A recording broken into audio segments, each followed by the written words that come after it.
मैं doctor Suman Singh, associate professor, department of geography. Hello second year के बच्चों, आज मैं आप लोगों को भारतीय जनजाति भील के बारे में कुछ महत्वपूर्ण तथ्य बता रही हूँ।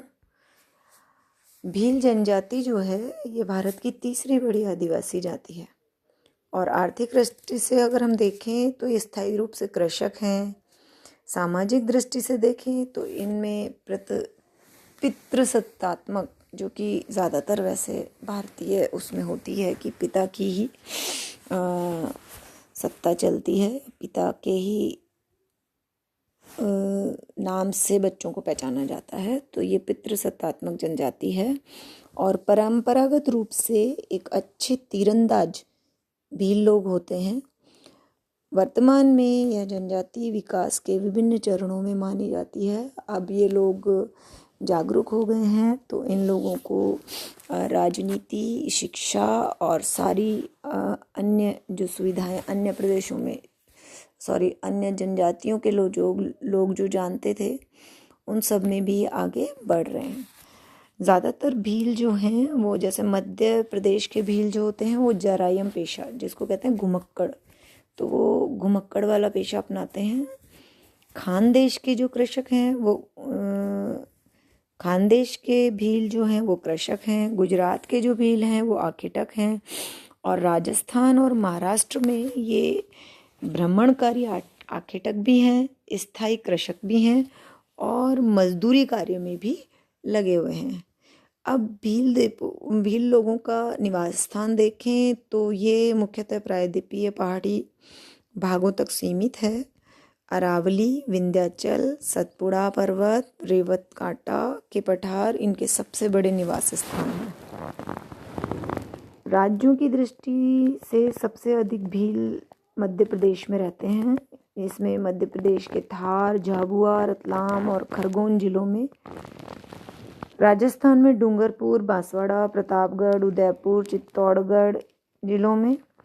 गुजरात, पंचमहल, साबरकांठा, बनासकांठा, वडोदरा जिलों में ये लोग केंद्रित पाए जाते हैं। बिखरे हुए रूप में महाराष्ट्र, आंध्र प्रदेश और कर्नाटक में भी कुछ भील मिलते हैं।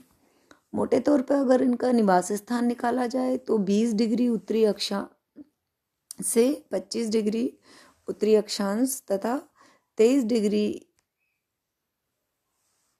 पूर्वी देशांतर से 75 डिग्री पूर्वी देशांतर के पहाड़ी क्षेत्र जो भी हैं उनके बीच में इनका विस्तार फैला हुआ है। अब जो मानव शास्त्री हैं वो इन्हें मुंडा जाति के वंशज मानते हैं, जो द्रविड़ों के पूर्व इन भागों में बसी हुई थी। और ऐसा मानने का कारण जो है वो है इनकी भाषा, जिसमें मुंडारी भाषा के शब्दों का बहुत अधिक प्रयोग किया जाता है। इन्हें राजस्थान और गुजरात के मूल निवासी माना जाता है, लेकिन इनकी उत्पत्ति किस प्रजाति विशेष से हुई है इस बारे में अभी विद्वान एकमत नहीं है। जैसे फॉर एग्जाम्पल यदि हम देखें तो हैडन ने इनको पूर्व द्रविड़ों की पश्चिमी शाखा माना है, जबकि रिजले महोदय और क्रूक महोदय की दृष्टि में ये द्रविड़ हैं। प्रोफेसर गुआ इन्हें प्रोटो ऑस्ट्रेलाइड प्रजाति से संबंधित मानते हैं। डॉक्टर मजूमदार का कथन है कि नील पूर्व द्रविड़ एवं निग्रिटो प्रजाति से भिन्न है। अब भील शब्द का उपयोग किसके लिए किया गया? भील शब्द का उपयोग किया गया जो भारत के अत्यंत प्राचीन और सीधे साधे लोग हैं। हटन ने ये काकेशियन और ऑस्ट्रेलियाई प्रजाति का मिश्रण माना क्योंकि इनकी शारीरिक रचना उनसे मिलती जुलती है। वेंकटेश्वर के अनुसार ये लोग प्रोटो मेडिटेरियन प्रजाति के वंशज हैं जो सहारा क्षेत्र में रहते हैं, किंतु जलवायु परिवर्तन होने के कारण पूर्व की ओर से बढ़कर विंध्याचल पर्वतों में बस गए हैं। कर्नल टॉड के अनुसार जलवायु ये तत्कालीन मेवाड़ राज्य अरावली पर्वत श्रेणियों में रहने वाले लोग हैं जिन्होंने राणा प्रताप को अकबर के विरुद्ध युद्ध करने में सहायता दी थी और तभी से यह मेवाड़ राज्य के चिन्ह में अंकित किए गए थे। यहाँ ये जलवायु शब्द अलग है, इसको आप हटा दीजिएगा। शाब्दिक दृष्टि से भील का अर्थ है तीर चलाने वाला व्यक्ति। द्रविड़ भाषा का शब्द है जिसकी उत्पत्ति बिल और विल अर्थात तीर से हुई है। ये लोग सदैव अपने पास तीर कमान रखते हैं। वातावरण संबंधी परिस्थितियां। भीलों का प्रदेश सामान्यतः उबड़ खाबड़ है। यह क्षेत्र समुद्र तल से 1000 मीटर से ऊंचा है। इसमें घने मानसूनी वन मिलते हैं। पहाड़ी भागों में बीच बीच में छोटी सकड़ी उपजाऊ नदी घाटियां भी मिलती हैं। माही, तापी, नर्मदा प्रमुख नदियां हैं। ये वर्षा काल में बाढ़ ले आती हैं और ग्रीष्म काल में सूख जाती हैं। इनके मार्ग में भूमि कटाव बहुत अधिक होने से गहरे गहरे खड्डे पाए जाते हैं। औसतन तापमान इन क्षेत्रों का 10 डिग्री सेंटीग्रेड से 43 डिग्री सेंटीग्रेड तक रहता है। वर्षा का औसत 50 से 125 सेंटीमीटर रहता है। मिट्टी अधिकांशतः लाल और पथरीली और कांप होती है। वनों में यहाँ महुआ, आम, बांस, सागवान, टीमरू, पलाश के वृक्ष अधिक पाए जाते हैं। और यहाँ पर जानवर लोमड़ी, सियार, खरगोश, अनेक प्रकार के सर्प, चिड़िया और कहीं कहीं हिरण और तेंदुआ भी पाए जाते हैं। भील लोगों का शारीरिक गठन देखें तो भील सामान्यतः छोटे कद के होते हैं। औसत मध्यम कद इनका 163 सेंटीमीटर का, सिर की लंबाई 181.1 मिलीमीटर, चौड़ाई 137.4 मिलीमीटर मानी गई है। कपाल निर्देशांक मध्यम, नाक मध्यम रूप से चौड़ी होती है।